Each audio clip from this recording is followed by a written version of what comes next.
How you doing, everybody? Andrew Scott, and we're about to start the latest Booth to Booth episode. But I wanted to take a second and mention something up front.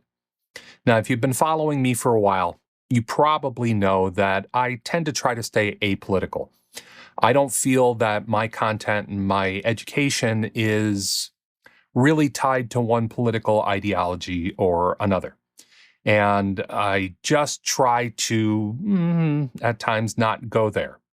But for people like me and my two guests on this episode of Booth to Booth, our lives are political, and we have views, and we have things that we believe in. And this episode of Booth to Booth is kind of unapologetically political. And you'll understand why when we get into the episode. But I personally am very proud to have these two people, these two wonderful voice practitioners on with me in this Pride episode of Booth to Booth. Now, if this isn't your jam, that's okay. You can probably find somebody, a content creator or a VO educator, who you do jibe with politically. Now, I work with people all over the political spectrum. I work with conservatives and liberals, and with religious people and non-religious people. What I'm here for is communication and understanding. And I believe in getting people the visibility that they deserve. And so with that, let's get into the episode and get in the booth. See you there. Bye-bye. The views and opinions expressed on this podcast are those of the hosts and guests as individuals, and do not necessarily reflect those of advertisers or sponsors. This show is intended as education and commentary only. The producers strive for verisimilitude, but nothing said on this podcast should be taken as fact by the listener or viewer without performing due diligence. While generally safe for work, some language may be considered offensive by more sensitive viewers or listeners. All right. Cans on. Mic's up. Level's good. You got me over there? All right. Let's roll. This is Booth to Booth, your direct line to the latest in home voiceover production, with your favorite home VO experts throughout the industry, across the internet, and all around the world. Booth to Booth is brought to you by the Narrowband Broadcast Network, NBBN. The focus is on you. By Andrew Scott Media, making your media matter. By BOOTHSTUFF, unique VO fashion and swag that's as loud and proud as you are.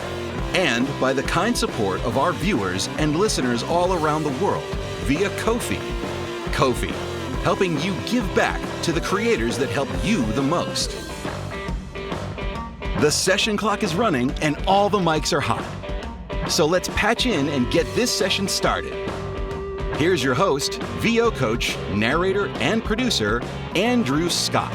Hello and welcome back to Booth to Booth, the show where we talk about talking. And today I am being joined by Maria Pendolino and Allegra Verlezza.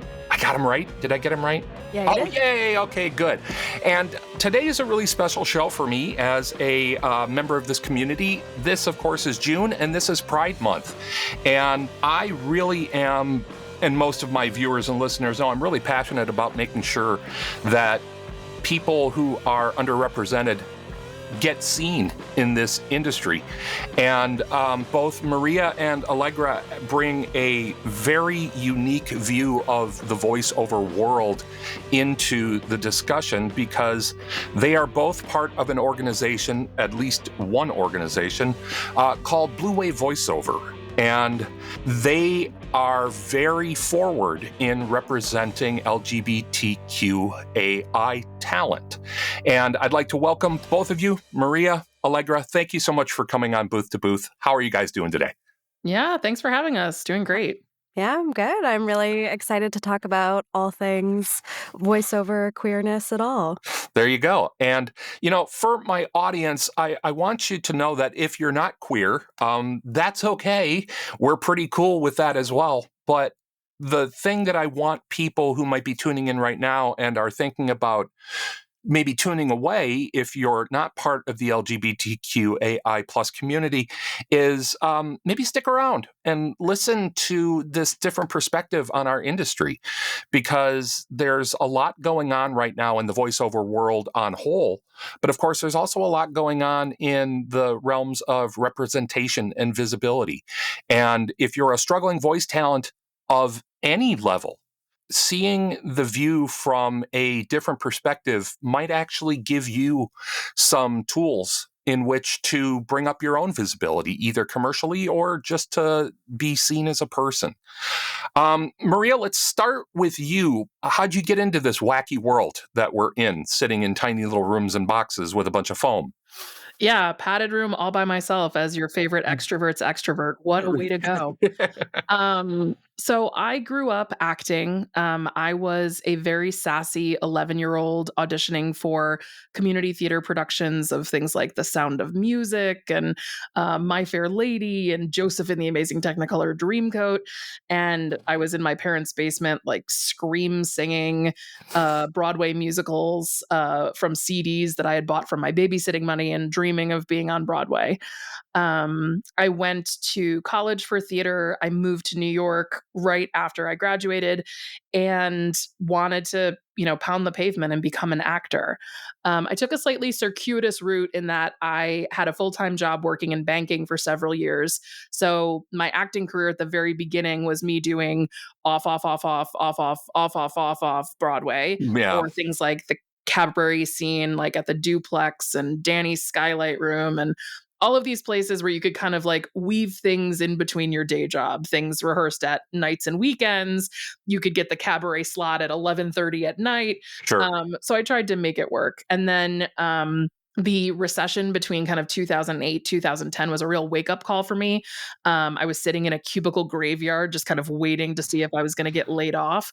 And I said, you know what? This is really not what I want to do. So I quit my job. I cashed in my 401k and said, I am now an actor, capital A actor, whatever that means. Right.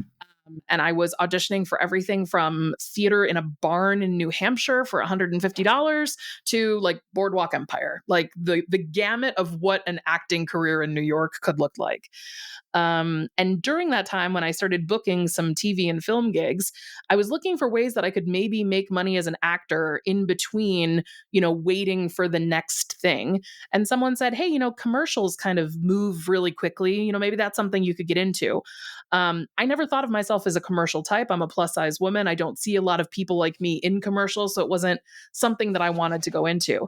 They're like, oh, what about voiceover? And I was like, what about voiceover? I've taken voice lessons for a very long time. I've always loved being that person who would give my cat a voice or try to make my family laugh at the dinner table. So I took like one of those one night seminars where you get to read a piece of copy and you might be sitting next to actors or lawyers or anyone who Googled like how to be a voice actor that day and signed up for a $79 class. I read a piece of Verizon copy for a casting director, had a really good time. And I met with her after class and I was like, hey, if I wanted to do this, like if I wanted to like actually move forward beyond like the one night, read a piece of copy, clap, clap, move on, what does it take? Mm-hmm. And she kind of acted as a mentor for me, which was great, to have someone who's deep in the industry, seeing your interest, seeing your passion, lead you on your way. And that kind of kicked off my career. I started auditioning for commercials. I got my first agent. And then as I started to get my feet wet in, just the commercial world, I started to discover everything that was out there as it pertained to voiceover. So, your telephone systems, your explainer videos, the world of online casting. And it just kind of grew from there. So I've now been a voice actor primarily for just about 13 years. I still a little bit sometimes submit myself for on-camera things, but man, taking all the time to set up the crap and do the makeup and all that. You can just do it from your home. Like, why am I doing this again? Yeah. But it was a really wonderful addition to my acting career. It started out as just like a sidecar to it, and then it kind of took over, and I moved into the booth full time. And for me personally, it was also a really great lifestyle change because I am disabled and I have psoriatic arthritis. And living in New York City, the pedestrian wonderland, got harder and harder. Right. And I realized that the reality of 8 shows a week or standing on set for 18 hours was really becoming more and more unrealistic. But when you walk into a voiceover studio, just say to the engineer, like, hey, could I have a stool? And it's like, there you go, you're set. Yeah. I left New York in 2014 and I've been working remotely from Buffalo, my hometown where I moved back to since then. I was at the forefront of the home studio revolution. I was a Oregon Trail voiceover pioneer leaving New York City well before COVID.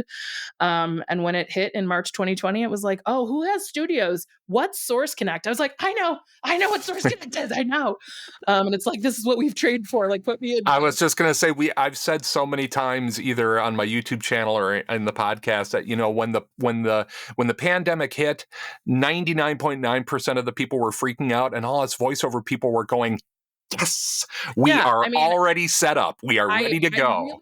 I really wish it didn't take a global pandemic to get everyone to like come around, but it's like, you know, we're here now. We're arrived. Remote work is a thing across many, many industries, and it makes so many things equitable for so many reasons. Yeah. But you know, I'm one of those people that the pandemic grew my business, right? It allowed me to audition and participate in things that were previously very geo-fenced. So it's been a great journey.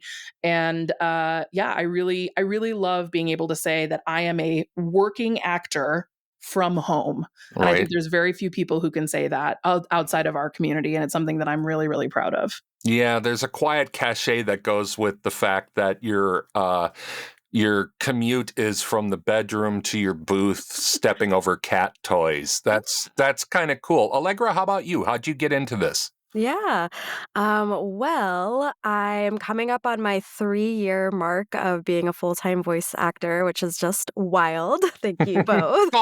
Golf clap. Thank you. I'm among legends. So that feels cool to say. But yeah, like Maria, I had a background in theater, just a funny kind of like queer gender bending actor moment. My first role ever was in Aladdin Jr. as Jafar. And it was a very gender fluid experience. I can totally see it though. I can totally see it. So that's excellent.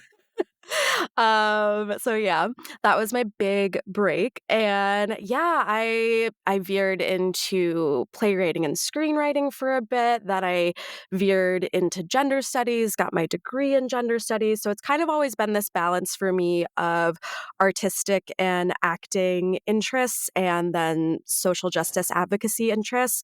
I worked in social justice nonprofits for about 5 years, the Trevor Project, the Bronx Defenders, the Public Defense Org, an environmental justice org called Green City Force.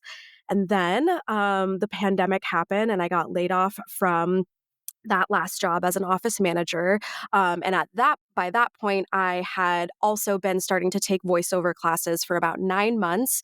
I really had a moment like Maria, where I was like, okay, what do I actually want to do? What's important to me? What's my fire? And my fire for me really was cartoons, and particularly all the queer cartoons that were really booming starting from like 2014 on, like Steven Universe, everything that happened with The Legend of Korra, She-Ra and the Princesses of Power. I was like, oh, I'm seeing myself and I'm seeing my experiences in cartoons, and this is so amazing and emotional. I want to be a part of that. And I've always loved cartoons. And so I was like, let me do the Google, take the voice acting class. So 9 months of training, thought it was going to kind of be like a slow thing. And where the pandemic grew your careers, the pandemic launched my career. So I was on unemployment and I just took that opportunity to go with it and run, take classes, build a booth, get the commercial demo, get an agent, and I was really able to, I feel like, propel into it in a way I wouldn't have been able to if I had been working full time and not getting unemployment. So very thankful for that. And then I met this really cool person named Maria Pendolino. who I had been hearing about in the ether. And I, originally applied to be her virtual assistant, and she was like, "Hey, there's this thing I do called Blue Wave voiceover, and your background like really, meshes well with that of like all the nonprofit work that I had done." And so I started being the virtual assistant for Blue Wave voiceover. I came on the roster, and I will just say that Blue Wave voiceover completely like has transformed my career and has brought me so much amazing work, both as a full-time voice actor and as a queer voice actor. So both jobs that have to do with my queerness and my non-binary identity, and jobs that are for progressive political causes in general. So yeah, and then as my career started to progress, I hopped off being the virtual assistant, joined the steering committee, and here we are. I don't know, it's just been such a wild journey. And here we are indeed. And it is so wonderful and affirming to hear both of your stories, because in some ways I can identify and affiliate with both of them. Insofar as, again, I've been disabled since I was 15 years old, C4-5 spinal cord with paralysis, and having just come through a bout of shingles. By the way, kids, get your shingles vaccine. Seriously, I wouldn't wish this on my worst enemy. But what you feel, Maria, in being able to be vital and working and moving forward with a career as a disabled person.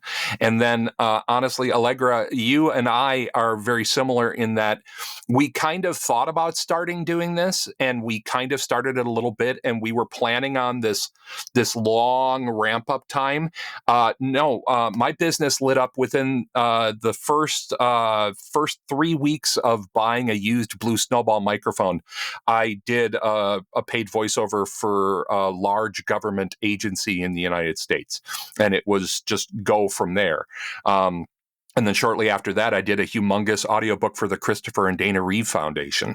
And I very regularly tell people that was a mistake. I was not ready for an audiobook of that kind, certainly. But hearing not only the success that you both have achieved, but the validation that you both have gotten from your work and from your art and from your place of practice. I think that's something that often gets overlooked for people in the voiceover realm, is that you shouldn't be working to be validated. But boy, when it happens, when your peers, when your coworkers come back to you and say, "Wow, you nailed that. That's really good." That's a kind of fire that you only get by doing the thing, not by sitting here and Googling all the time and making sure that, every single corner of your booth you got to do it. You got to start doing it in order to get people to look upon your work and give you an evaluation. And once you get that pat on the back, man, I tell you, that's about as good as your first check. That honestly makes you feel as good as the first time you get paid for it. Before we kick to break, tell me, Maria, start off, tell me about Blue Wave voiceover and what was the genesis of that for you? Sure.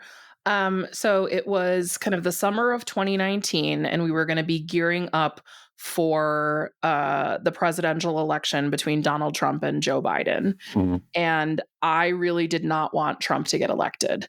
That was something that I felt pretty strongly about, pretty passionate about, and I wanted to use my voice to try to make that happen. I know that as an individual citizen, I can vote. I know that I can convince other people to vote. I know that I can volunteer. I know that I can donate money.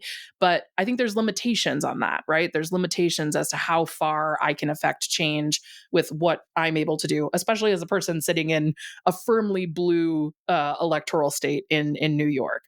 So one of the things I wanted to look into was political voiceover. And as I, watched political ads on YouTube and kind of explored it, I realized that, wanting to voice for Democrats and progressives, they have specific communities that they're really trying to activate. They're trying to activate Hispanic communities in different states like Arizona and Florida. They're trying to activate African American populations. So when I was looking at the different ads that I was seeing made by Democrats, for progressives, I wasn't hearing a lot of like Caucasian millennial voices. That wasn't like the main thing. You've got like your kind of signature, like nasty guy attack ads and the like wagging finger, like 60-year-old woman who's going to like yell at you for touching the bananas in the supermarket kind of voice. But my like friendly shrug millennial next door kind of wasn't the rank and file voice that I was hearing in the types of political spots that were getting produced. So I was thinking to myself, if I go to all the trouble to research who's producing these spots, try to direct market them, reach out to them, find out if I can be on their short list of talents or freelancers, if they maintain a roster, are they going to remember me? They need me maybe one out of every 12 spots they do. So as I was thinking about it, I thought about, what if I reached out to these people and instead of just offering my voice for change, what if I gave them every voice for change that they wanted? What if I gave them African American talents with home studios? What if I gave them bilingual English and Spanish speakers so they could do ads to run in Spanish in places like Arizona and Florida and California? What if I gave them queer people who represent the LGBTQIA community that lifts up Democrats and progressives? What if I gave them non-binary people? What if I gave them young people, middle-aged people, and old people? So I tried to slice and dice all of the different ways if I was sitting in a Democratic and progressive ad producer seat. What would I want in my one-stop shop to choose from? Right. So I reached out to some friends that I had met through voiceover conferences or were part of my accountability buddy groups. And I said, here's my idea. Is it $1 million idea or is it a waste of time? And I'm just whatever. It's not worth anything. And the people that I reached out to, my kind of circles of trust, said, there's something here. Like, we don't know if it's going to work. We can't really figure it out yet, but there's something here.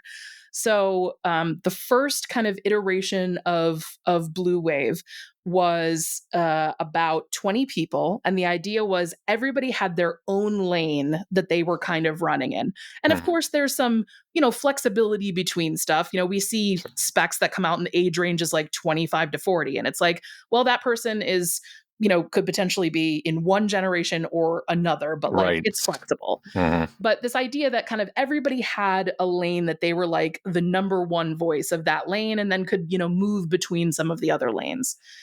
And we did a ton of work and research to try and find all of the people who were producing ads. And we launched the site. We launched the site with our first group of people. We started reaching out proactively and saying like, hey, are you looking for new, fresh Democratic voices or people who are experienced in the political genre? One-stop shop. You can work directly with them. There's no, interference in the center.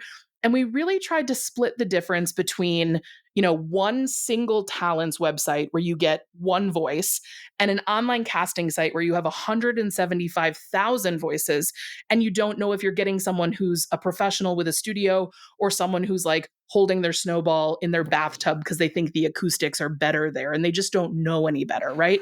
You don't know what you're getting. True. So we're saying here are 20 people who are vetted, have home studios. They understand that the political cycle moves very quickly and they're available to record any day and time, nights, weekends. Everybody made the commitment saying, I will make myself available, especially when it heats up near primaries or getting close to the election. And we said, here it is. And it turned out to be something that people wanted. It turned out to be a gap in the marketplace that we were able to fulfill. We have been very successful in working with some of the best Democratic and progressive media producers, communication firms, consultants in the country. And we also worked really hard with the Voice Actor Websites team led by Joe Davis and Karen Barth to build a really text-rich informational website about political voiceover and about political voiceover actors. So as a result, we get an enormous amount of traffic coming to our website from simple Google searches. And we rank on page 1 for a ton of search queries that we think people who are looking for us might be searching for. And the side effect that we didn't really think about, we made the site specifically for political voiceover. The website has political all over it. We've got, the phrase blue wave, I thought was like very clearly kind of like a political reference term. But we get an enormous amount of inquiries, both at the center and our artists get them directly from people who are completely outside of the political spectrum. We had someone from London reach out looking for an African-American woman to narrate a nature documentary. We've had people reach out for animation. We've had people reach out for e-learning. We've had people reach out for commercial. And it's not that they are dismissing the political thing, but it's also just like, oh, I'm looking for great diverse artists. And I think they appreciate the fact that they can see that they're vetted, we have their studio details, and they can work directly. We're not creating a middleman, woman, or person that everything has to funnel through. Yeah, you seem to be, I think it would be easy to mistake what Blue Wave is as an agency when really it's more a directory. Yeah, we kind of branded ourselves as a voiceover chamber of commerce. So similar to like a chamber that. of commerce, we are a group of individual voiceover artists or voiceover businesses, and we are aligned under a common banner, a common mission, with a goal of using our voices for good and for change.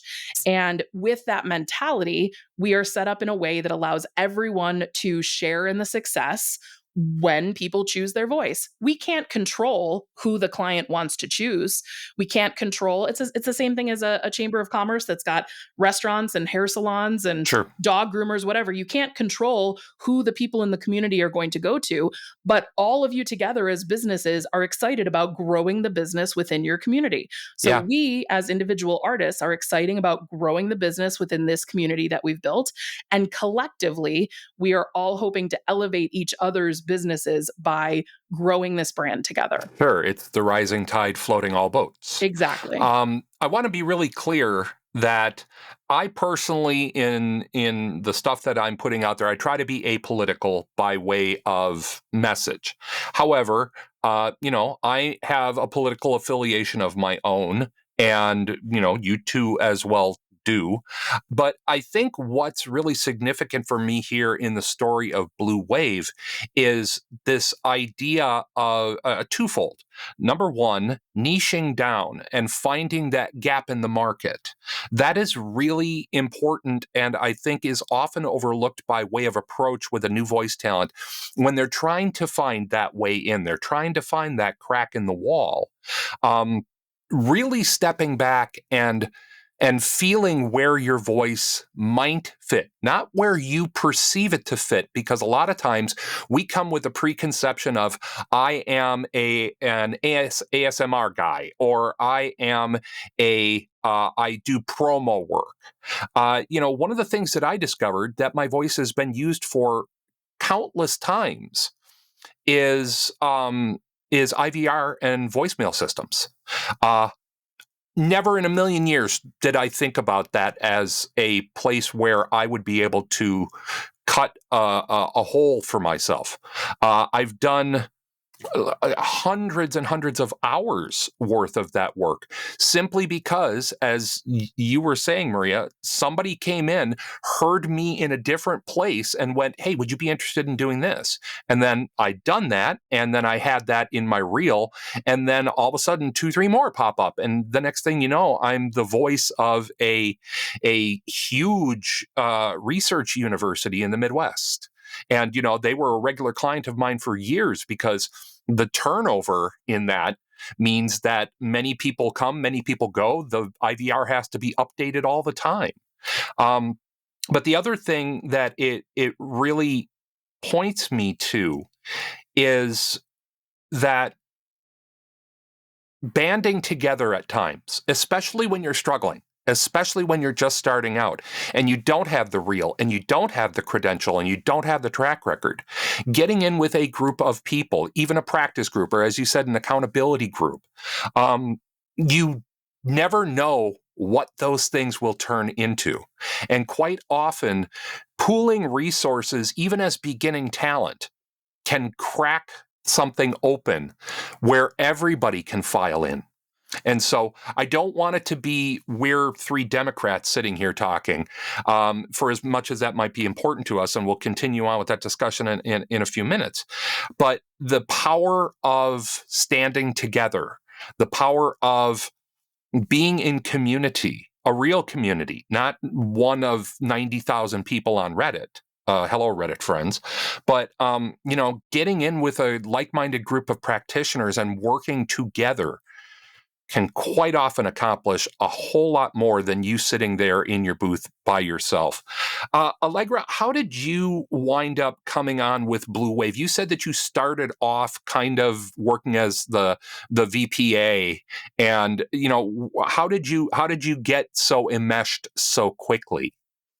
Well, Maria invited me to both come on as the virtual assistant to do admin work behind the scenes, and to also at the same exact time come on as a roster talent. So I was very lucky to get both of those invitations, and I believe that my background in nonprofit administration, communications, fundraising, and then all under the umbrella of social justice missions and work really connected with Maria's need for someone to do admin work on the background, but who understood those things as well as was in the voiceover industry. So it's kind of a perfect aligning of stars. And so I helped with invoicing. I helped with a lot of the building out of the LGBTQ parts of the site, and just kind of flagging things and be could we include everyone's pronouns on the site? I think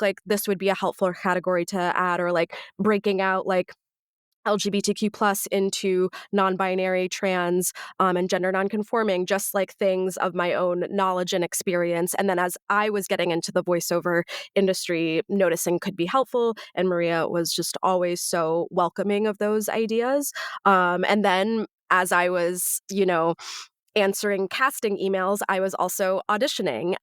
And it was really awesome to be simultaneously supporting this work and also benefiting from it as a voice actor, particularly because when I transitioned into voice acting, I was really worried that I would have to let go of the advocacy and service-based work I was doing. I didn't know how that would fit into the entertainment industry, into things like commercial voiceover that, has a lot of capitalism in it and a lot of things happening that weren't exactly aligned with, me wanting to fight for a better world.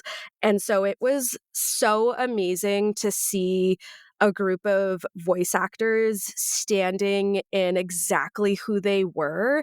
And as you said, using that authenticity to their benefit and saying we are here, we are proud of exactly who we are, this is what we can offer. And I think it's been so encouraging to see how fruitful that has been, both for the careers of all of these voice actors, particularly for our voice actors of color and our queer and trans voice actors, and how it's also just been beneficial for all the work that we do. Excellent. And we are going to switch over to a discussion of representation, visibility, equity, and authenticity after the other side of this break. This is the Narrowband Broadcast Network. You are watching Booth to Booth. I am Andrew Scott, along with Maria and Allegra, and we'll be right back. Don't go anywhere. Booth to Booth is brought to you in part by BOOTHSTUFF.com, the home of the world's most unique VO casual fashion and swag. This thing that we do is pretty unique. So, slap on a Booth Stuff t-shirt that tells the world, or, your cat, that being in a tiny room by yourself is where you truly belong. Shirts, hats, pants, mugs, and more. Well, not a lot more. Actually, that's pretty much it, anyway. Booth Stuff is the one and only home for VO-centric swag that lets the world know what you do with that mouth of yours. So, head on over to BOOTHSTUFF.com and get something that shows the world who you are and what you love to do. BOOTHSTUFF.com. Loud and proud.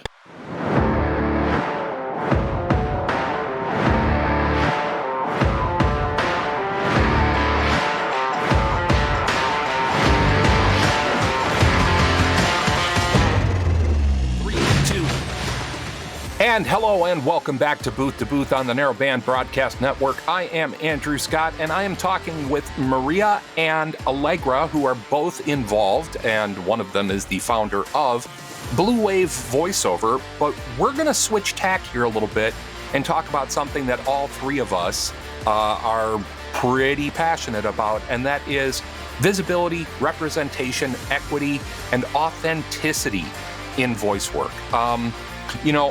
So often as a voiceover coach myself, I'll get asked by people, how do I bring my authentic voice? And that's, in this circumstance, that's not really what we're talking about. People mistake the idea of authenticity for how do I sound genuine? How do I sound real? How do I sound conversational?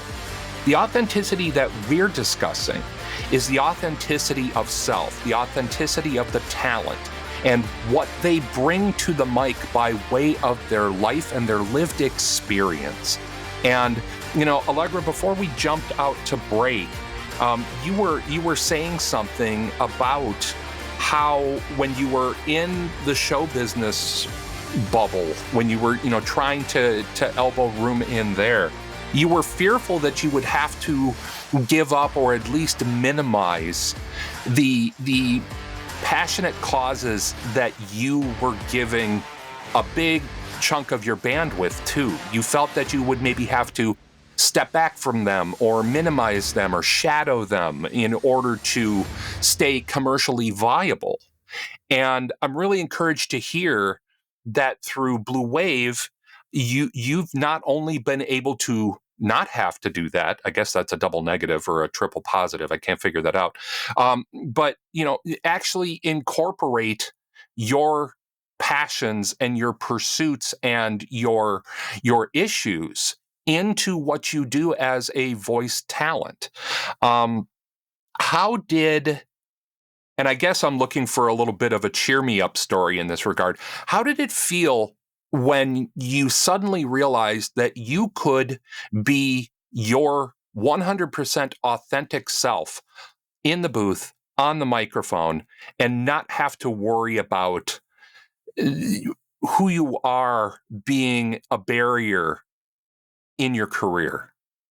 I think that it was such a huge moment when I started realizing that there were people out there who specifically wanted to have a non-binary voice actor be a part of their project, have a member of the LGBTQ community be a part of their project, whether it be because they wanted me to voice a PSA for GLAAD, which I've done thanks to Blue Wave, and they said, we want, a member of the LGBTQ community to amplify this message that is all about fighting for, queer and trans rights during this really turbulent time, or whether it be a virtual training for, the Trevor Project Lifeline, which was that was actually the real moment where I was like, oh, like everything is coming together, because as I mentioned, I volunteered and worked for the Trevor Project, and then they reached out to Blue Wave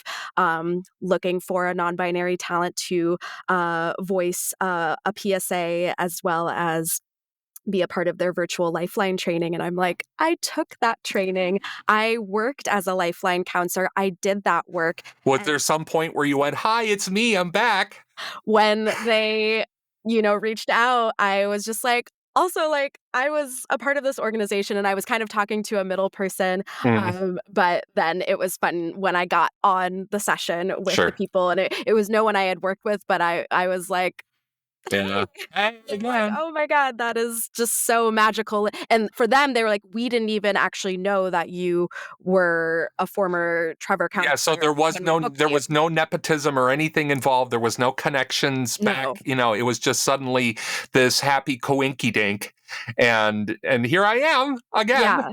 And using voiceover and just my authentic voice, because to put it out there, there's no one queer sound, there's no one non-binary sound, just as all the, like, no one woman sound, no one, person of color sound. Like, we're all incredibly beautifully diverse. But the fact that I could use my voice both metaphorically and literally to guide people through this training to talk to LGBTQ youth struggling was just beautiful and amazing, and was when I realized how impactful voiceover work can be. Like you said, like, you never imagined like IVR and telephony. Like, I never imagined all of these ways that voiceover can be used for advocacy and education and amplifying messages and all these things I was passionate about before entering the industry. That's fantastic. Maria,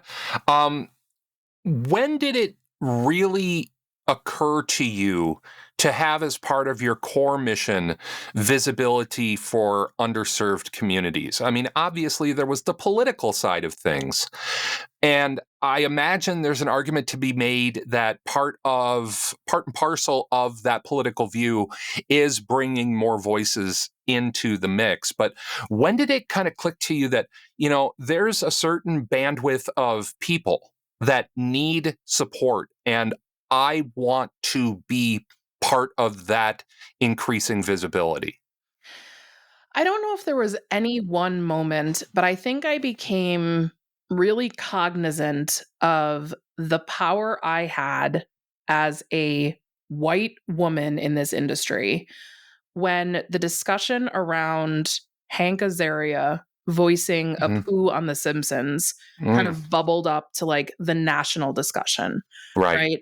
So we had previously in Hollywood, there up until like still very recent memory, there has been a tradition of very, very talented actors and voice actors portraying animated or avatar characters on screen that do not match their heritage, right? We've gotten past minstrel shows and blackface as it pertains to like live action for the most part. But, a couple of years ago, Cameron Crowe made a movie with Emma Stone playing a half Asian person, right? So we're not talking about distant history here. No. So there's still been like learning and changing, but that particular conversation when, someone took the time to share with Hank Azaria how impactful and hurtful his portrayal of Apu is, understanding that was not his intention, but just being honest and bringing it to his attention of how that portrayal made him feel, that the person that brought it to his attention. Yeah. And then Hank Azaria standing up and saying, I didn't know this. I didn't realize this. My bad for not knowing and realizing this, but thanks for telling me. Now I know. I'm not going to voice that character anymore. And I think that's really significant about the Azaria story is that, there's two mechanisms that are happening in this discussion that I want to point to. Number one, Hank Azaria, who honestly, if we're being truthful, had no real reason to change what he was doing. We're talking about a character that has been around for well over, at the time it bubbled up, well over 25 years in popular culture. And for him as an incredibly successful actor and voice actor to step back and say, you know what? I wasn't truly aware of this. I did not have this in my vision. Now that I do, I want to be part of the change and not perpetuate the problem anymore. The other interesting thing about your approach to this is in Hollywood, you'll so often hear a defense of what's referred to as whitewashing of an ethnic voice or whitewashing of a part. Well, we don't have access. There aren't people of this or that, specific ethnicity or affiliation. We don't have access to those actors, those voices. They're not in the industry, which of course is bogus. And for you to say, you know what, if that's your impediment, if that's the step up, I'm going to remove that barrier by providing those voices. I will gather together well-spoken, well-talented, vetted, professional voices so you don't have to lean on that excuse anymore because we think it is an excuse. Here's a bunch of people to choose from. Hire from people who are living this experience. And I want to say, obviously, kudos and thank you, but also, did you or have you gotten any blowback from Blue Wave, from heading this up? Have there been, uncomfortable rubs along the way as you built this out? Yeah, I think we've been fortunate that we haven't had a ton of, negative blowback or negative reaction. I think the hardest thing for me was, as someone who's been involved in the voiceover community, I've taught some classes and webinars, I've presented at conferences, I've made friends along the way. I think the hardest thing for me was I couldn't invite everyone to be a part of the site, right? So, we wanted to create something that felt manageable, but also give people the opportunity to succeed and not oversaturate the market that we were building. So I think the hardest thing for me has been telling people no, and telling talented people no, telling talented people who are qualified and could easily stand alongside the other folks on the site that we don't have room for them or we don't need them. I've certainly received some hatergrams for lots of reasons, whether it's Blue Wave specific or otherwise. I think once you put yourself out there publicly as anything, whether it's publicly as a content creator, a founder, a leader, or whatever, you share things on social media and suddenly you realize that you're not just sharing your slice of life with your perfectly curated group of friends. Instagram's algorithm is riding the wave and sending your video out to all sorts of people who have all sorts of opinions.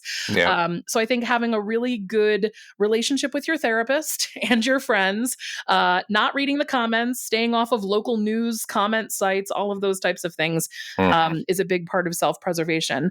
I want to go back to one thing that you said about the representation and the excuse that we were hearing from various people saying like, oh, we, cast someone like Hank Azaria because, there just isn't someone.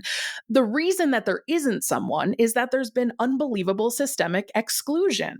Yes. So people like AAPI, Asian American, Pacific Islander performers, queer performers, people of color have not historically seen themselves being performers in cartoons or series regulars or whatever. So when you don't see it and you don't aspire to it and you don't believe there's a path for you, you don't go in that direction. That's exactly that's exactly my view of it. Is that huge part of the reason that people who have the hiring power, whether that's a casting director, a producer, a production manager, an engineer, whoever's part of choosing talent, a big reason that they had the ability to give that excuse is because so many people were not invited to the table. Yeah. I'm not going to pretend that I have some grand, sorry, I hit my mic.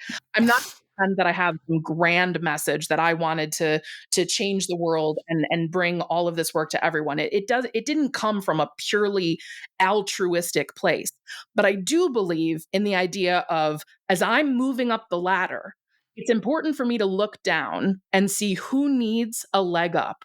Can I give you a hand up and bring you up a couple rungs? And you might climb ahead of me. And maybe in 2 years, I'm going to be here looking at you and you're going to give me a hand up.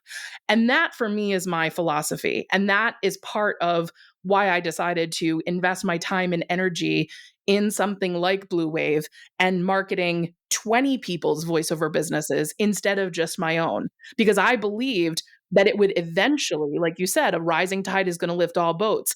If I can bring clients to the site and they want to use the site, some days I'm not going to book the job. That's not going to help my bottom line. But if that client is happy because they found a great queer talent like Allegra, or they found an amazing African-American talent like George Washington III, or any of our other talents on the site, and they keep saying, oh yeah, I found that person on Blue Wave.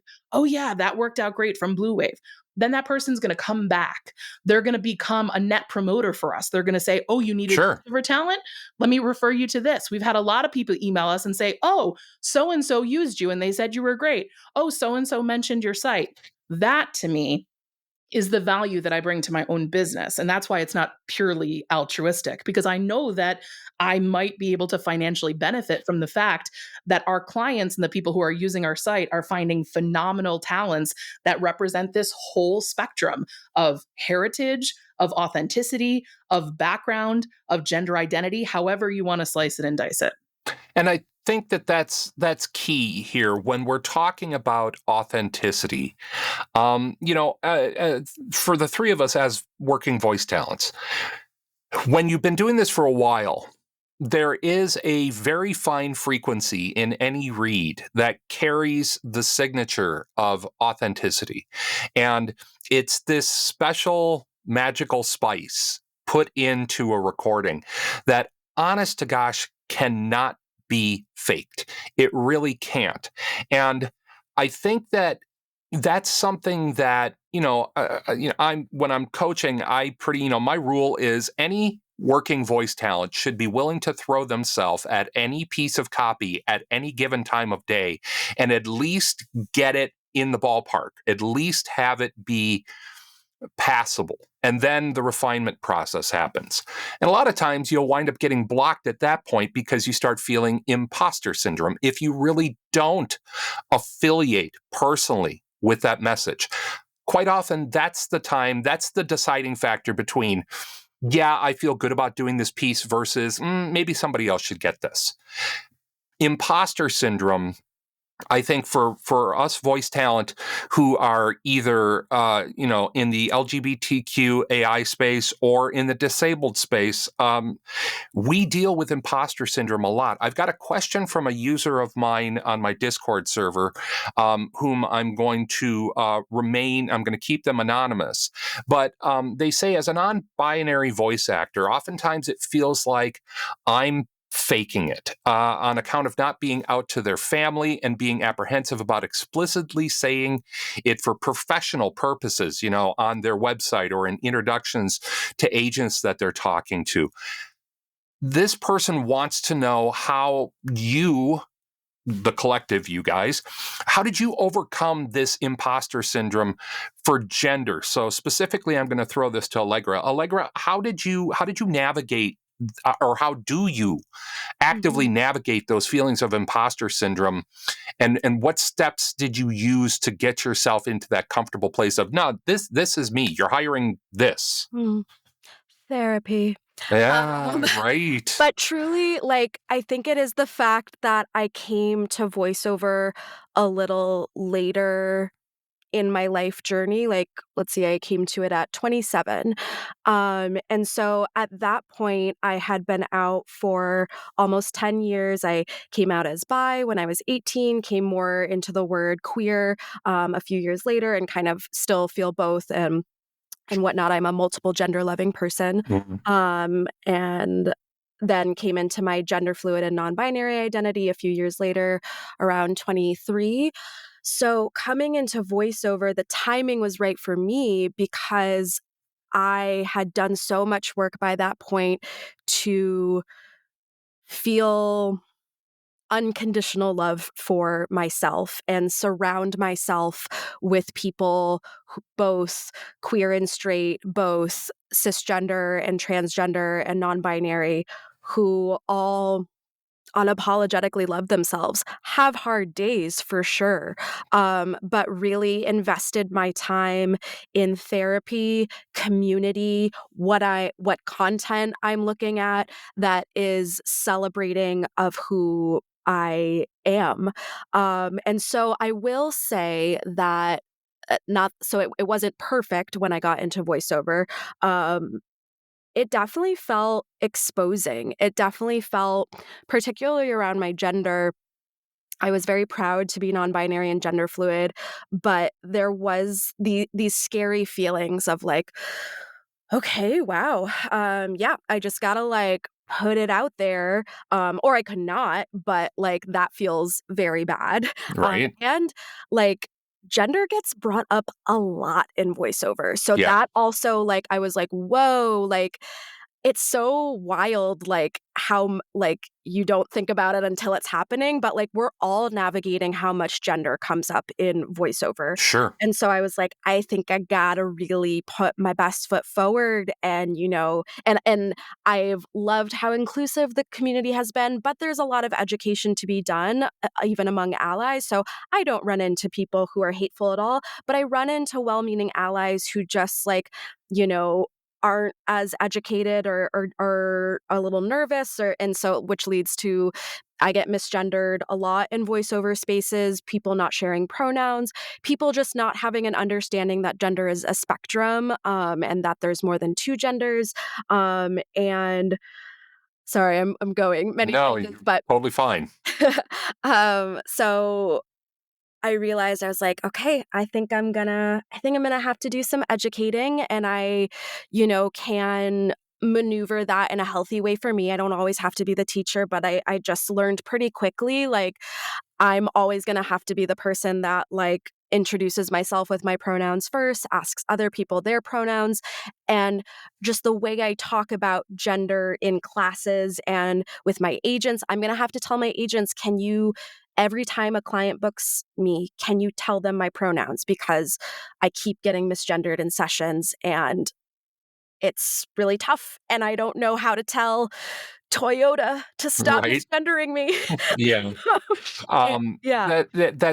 That's really illuminating. And I think what it's shining a light on is this struggle that we're all having here in the 21st century, or I shouldn't say all of us, some of us are totally fine with it. This idea that, change is afoot. Change is a good thing. And what we're changing into is a more equitable, more egalitarian society.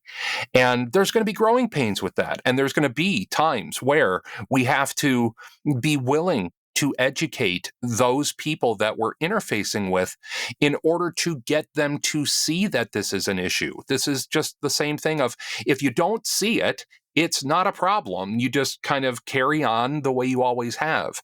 Well, the majority of us are saying we're not going to do this the way we always have because there are inherent problems with the way we have always done things. And that's how you get Al Jolson in blackface. And that's how you wind up getting Hank Azaria, essentially perpetuating a stereotype out of admittedly out of a fun affinity, but still offending a large segment of the population. We want to be vehicles for the deshrouding of that change so that it becomes less of a thing. I think that's something that is really misconstrued, and that is many people think that those of us in this space who are wanting change are just going to be totally shrill about it and very self-righteous and sanctimonious about this. We're not. We just want it to be part of the discussion that you all take into consideration. And I mean that specifically to voiceover. So many of us would love to think that we're above thinking about voices as something tied directly to gender. But it's not. If you want an authentic voice and an authentic expression for your commercial project, you really want somebody to be authentic because of that magical seasoning that comes into that voice. Please go ahead. In answer to the question from the Discord, just like going through those tough feelings, I did slowly come to a place of realizing that it was scary, but when I put myself out there, things bloomed, and meaning bloomed for my career, and I got so many and get so many beautiful opportunities because I am out and proud and put it everywhere who I am, and that then my voice can support amazing projects for my community.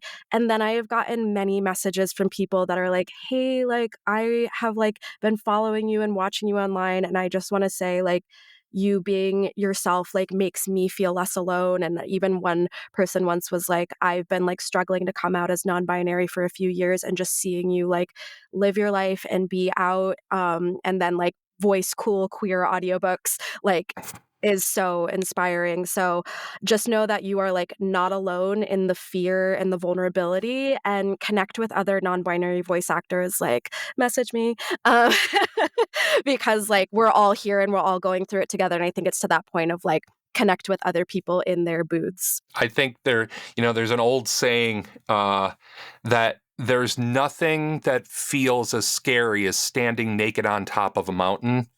And there's also nothing that feels as good as standing naked on top of a mountain.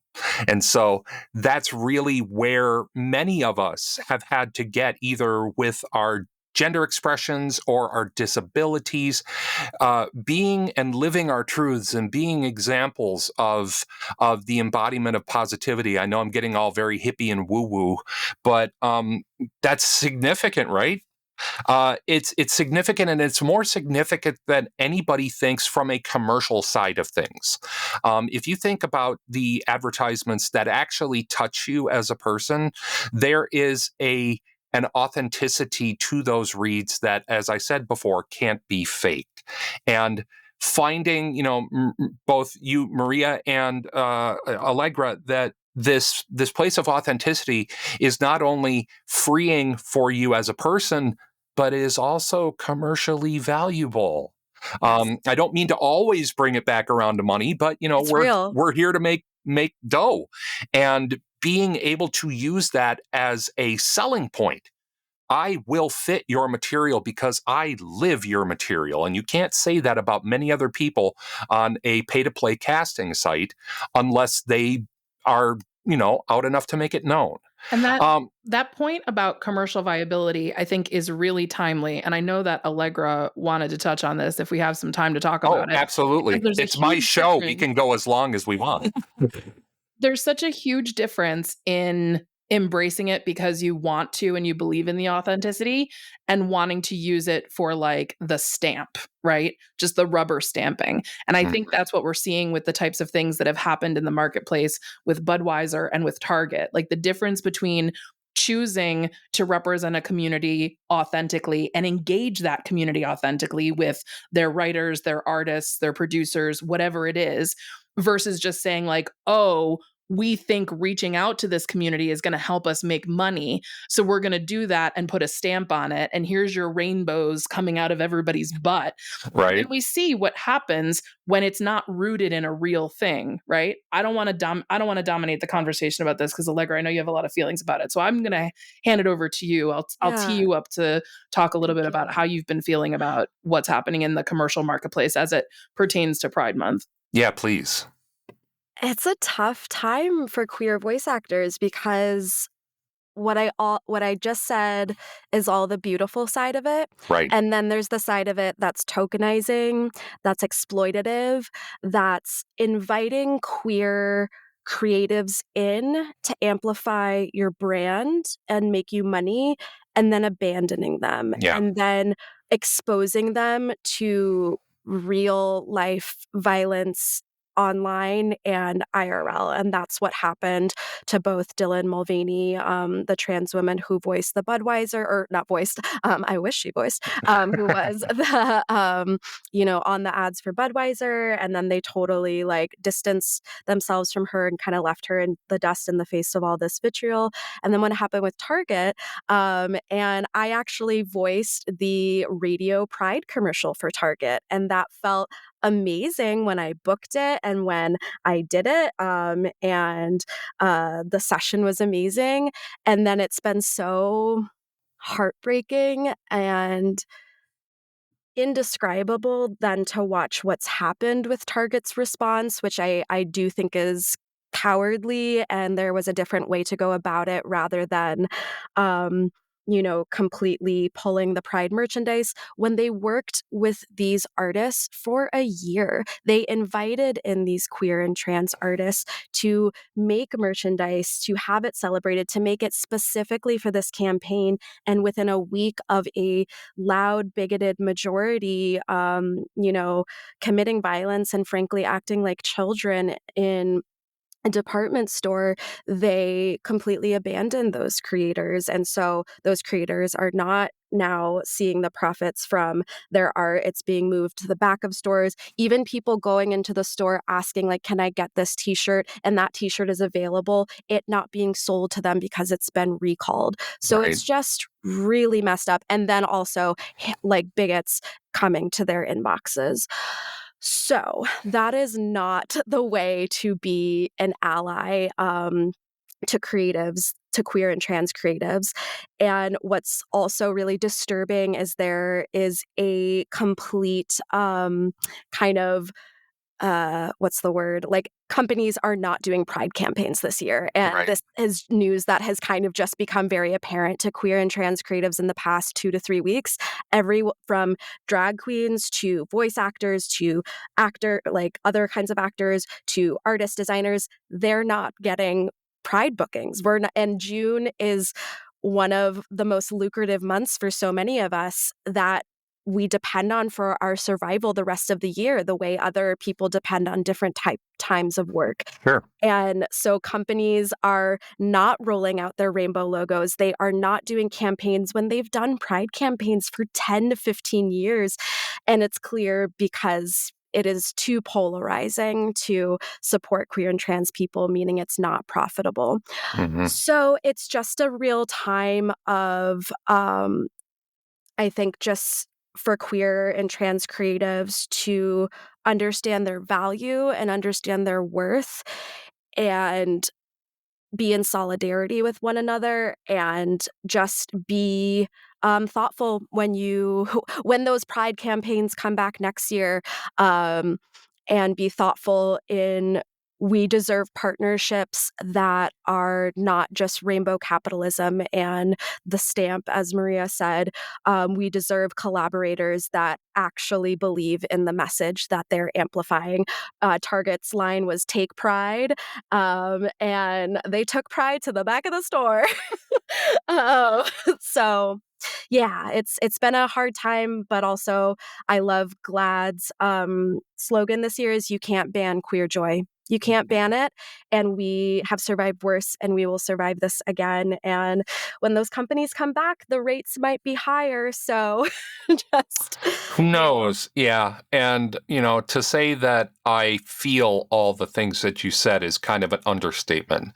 Yeah. As a person in the community myself with a non-binary child, whom I am immensely proud of, and everything that they have done in their life, and their support of me as a person in this community. The thing that I want to know primarily from you, Maria, is how is Blue Wave moving forward? What's the future look like for you if you visualize it? Yeah, so we started thinking about what we thought the advertising would be like in 2024 for next year's presidential election. And we recognize that there's an enormous wave of change coming with Gen Z advocacy. So one of the first things we did in looking for new and fresh voices to offer to our clients and to put on our platform was to invite members, like true Gen Z members, to be a part of our collective. And I think that's important not only from a voice offering standpoint, but also recognizing that business methods are going to shift and change as more baby boomers and older Gen X people retire, right? So we're going to see the people who are in the hiring positions, their sensibilities are going to change. And I think it's really important not to sit here and say that I know everything, and I want to be informed by and learn from people who know things that I don't know. I think it's a really smart business decision to surround yourself with the smartest people in the room and recognize that that might not be you. We also Trust me, I'm sitting in a room by myself, and I know that that's not true. So yeah, I'm really pleased to have and I think it's also challenging in voiceover, right? Because we always say like, oh, I can voice older, I can voice younger. And like, yes, that's true. That's absolutely true. But there is a sensibility coming from this younger generation that is really pushing the needle on advocacy and change. I think a lot of it comes from them being the school shooting generation, which is an awful Right. like moniker to have Yeah. and be responsible for.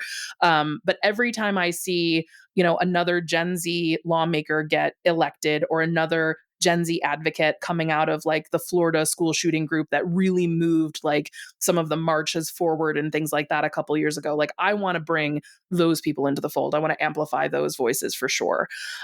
We also looked at kind of what our diverse categories were and how there are shades of that, right? So we had in our initial launch, we had like one Asian American person on the site. And like just saying that out loud, I'm thinking to myself, like, that is crazy. Thinking of how large of a demographic everything that encompasses Asian Americans, AAPI, Southeast Asian, mainland China Asian, whatever it is, right? And how many different representations we have of that here in America. So we wanted to make sure that we were kind of filling out some of our categories that maybe felt a little light and didn't really represent the true sphere of what that fabric of American experience is, that Sure. first generation or that immigrant experience. So we put out a roster call a couple months ago and said, these are some categories that we'd really love to increase our representation and increase our voices in. And we shared that posting, through our friends and networks, posted it in Facebook groups, shared it out on Twitter, like all different places to try and really capture submissions and inputs from people outside just my one step or two step web of who I'm connected Right. to. And we've just invited about 12 more people to join the roster. And some of them are published up on the website. As of yesterday, I approved the rework of the site. So yeah, we are going into the 2024 election, we are going to be 42 members strong, Excellent. which I'm really, really pleased about. And I think we're always kind of keeping our ear to the ground or recognizing when we get a casting request from a client that we can't fulfill, right? And sometimes they're very, very, very, very specific. And it's like such a one-off thing that I don't feel like I have to go out and like find that person to be on the roster just because this Right. one client asked for something so narrow, so specific. And I totally appreciate that a client wants something so narrow, so specific, but it's not something that comes up every day. But through our virtual assistant and our executive producer who supports the site, when they come to me, kind of, I'm floating 30,000 feet above, when they come to me and say like, oh, we had a request for this, I kind of log it in my mind, right? Okay, great. That wasn't something we could fulfill. We gave them access to another database or suggested an agency that they could go to, whatever. But then if I hear that request again, and I'm like, okay, like this is something Yeah. that we should address. Is this something that is riding a wave of popularity? Is there someone who's famous in Hollywood that this is getting listed as a reference? People can't afford this person, so they're looking for someone like them. Is that Right. going to come up again and again? So, I think like a marketing and advertising agency, I think we have to be aware of trends and we have to be aware of the types of things that people are going to ask for. And then also have the wherewithal to understand that, if a client is looking for something that is so narrow, it's not our job to go out and find the actor for them. That's labor. It's Right. their job to go out and you're like, so sorry, we don't have that person on our 42 voice actor roster, but like, here are 6 places where maybe you might be able to find them. Bon voyage. Right. And you're not trying to be all things to all people. Correct. You're trying to be a high quality solution for a given bandwidth of people. And again, I am thrilled to have discovered you, thrilled to have been able to talk to you both. Now is the socials portion of the show. Allegra, why don't you tell people where they can find and follow you? And then we'll throw it over to you, Maria. Yes, you can find me on Instagram at Allegra Verlezza. That's my main hangout. So yeah, come watch my dogs on my Instagram story. That's I'm showing up just for that. Maria, give us the laundry list of URLs. And then obviously, of course, everything is also going to be down in the show notes in the description. So For sure. If you're interested in Blue Wave voiceover, it's just bluewavevoiceover.com, and we're also at Blue Wave Voiceover on Instagram. My personal site is voicedbymaria.com, and my Instagram is at Maria Pendo. Also, lots of pets, 4 cats all the time. I also like to share cooking. I keep my Instagram very much a slice of life rant here or there. So feel free to join me there. I'm also happy to connect with people on LinkedIn. I really don't use Facebook anymore, so no friend requests there, please. right. Also, if anyone listening to this resonated with anything we talked about as it pertained to disability, you're also welcome to check out the Disabled Voice Actors database, which is at disabledvoiceactors.com. There's an intake form if you're a disabled voice actor. You can fill that out. It's free to be listed, and it's also free to the casting community. So if you happen to be someone who is in a hiring position and you'd like to be able to include disabled folks in your casting searches, either specifically for roles that require disabled authenticity, or you want to help elevate disabled people in finding more work, you can include them in non-disabled casting searches. There is a form on that website also to fill out to be provided access to the database and password. All of that information is kept password protected for the safety of the members who are in that database. But we launched that in December, and we're super proud. We have over 500 actors listed in there now, and we've had more than 75 casting directors, animation studios, producers, audiobook publishers request access to that. And Maria, I'm warning you right now that you will be back on with me when we get to Disability Awareness Month, because I really would like to dive a little further into, and by the way, diving further into it for me, having broken my neck in a diving accident. Maybe not the right verb. No, I'm going to laugh at that. It's been a while, but I'd really love to have you back to talk about the disability aspect of voiceover. But gosh, both of you, it has been such a wonderful and enlightening discussion. Maria Pendolino and Allegra Verlezza, thank you so much for being here. And just thank you for being the wonderful shining points of light that you are in an often murky industry. Everybody, we've got links in the show description down below. But until next time, everybody, I'm Andrew Scott. That's Maria. That is Allegra. This has been Booth to Booth. Go get in your box. We'll talk to you guys again soon. Take care, everybody. Happy Pride. Bye-bye. From the beautiful Pacific Northwest, this has been Booth to Booth with Andrew Scott. Booth to Booth is a narrowband broadcast network production in association with AndrewScottMedia.com. Andrew Scott, executive producer. Our theme music was written and produced by Ron Kajawa. Website design and maintenance by Vacano Creative. Christopher Vacano, webmaster. Available at VacanoCreative.com. Audio and video production by Andrew Scott. Available at AndrewScottMedia.com. Got topic ideas, questions, or comments for the show? Email us at patchin@booth2booth.com or by simply clicking the link in the description. On behalf of host Andrew Scott, I'm Eric Murray. From our booth to yours, thanks for joining us. See you next time on Booth to Booth.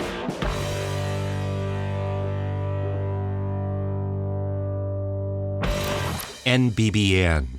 The Narrowband Broadcast Network. The focus is on you.